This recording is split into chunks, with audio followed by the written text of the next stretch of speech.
This is Mark Nunn from CSR21.org, and I'm here with Amanda Van Dyke, Chairman of Women in Mining. We're at the Mines and Money Conference, London 2013. Amanda, perhaps you could tell us a little bit about why you're here. We're here to represent women in mining in the UK. Our organisation has 1,200 members in the UK and Europe, and we represent women who work in the mining industry in all walks of it, women who work in the mining industry in any way. So whether that's technical, geology, engineering, but also financiers, lawyers, accountants, and even some marketing people. So what types of interactions are you having with the other people who are here at the conference? Well, to step back just a little, there are a lot of people ask, why does women in mining exist? Women in mining exists. The reason we're here is because there are very few women in the mining industry. There are less women in the mining industry than any other industry in the world. They are less represented both in operational and management terms. And for that reason, they lack often a network, and they lack a face. We hope our aim at Women in Mining is to promote and progress the careers of women within the mining industry. And there's a dual facet to that. One, we encourage women to join the industry because we think it's a vibrant industry that's exciting and positive, and we think that there's a lot that you can do and a lot of successful careers to be had in it. And we also give a face to women in mining industry and make the business argument for why women can make mining a better place, a more profitable, efficient, sustainable place to work. And how long have you been doing this work as an organisation? We were founded in 2006,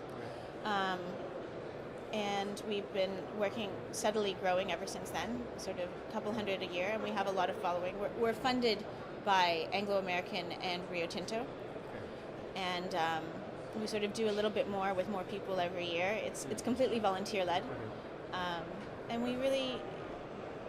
we're hoping to put a face to women in the industry and hoping we can make the industry a better place by being part of it.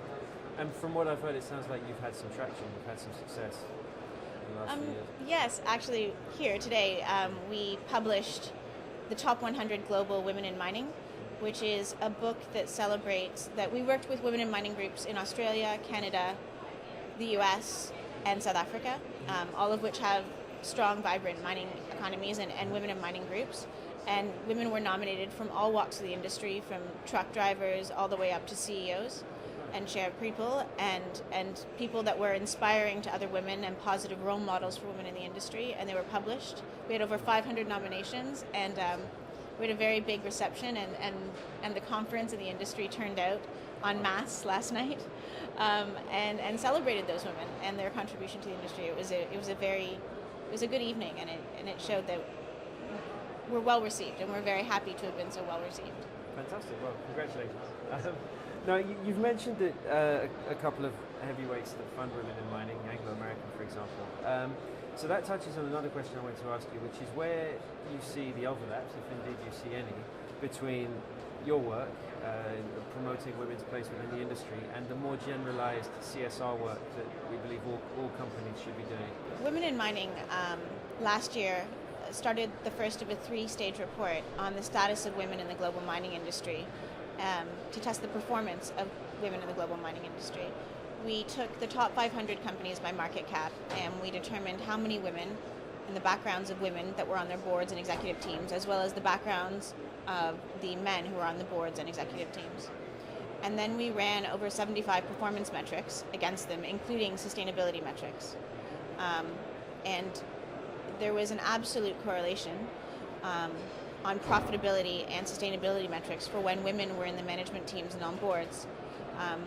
Women on boards led to not only increased EBITDA reserve, profitability, earnings per share, health and safety reporting metrics, but also environmental metrics such as hazardous waste disposal, on-site deaths,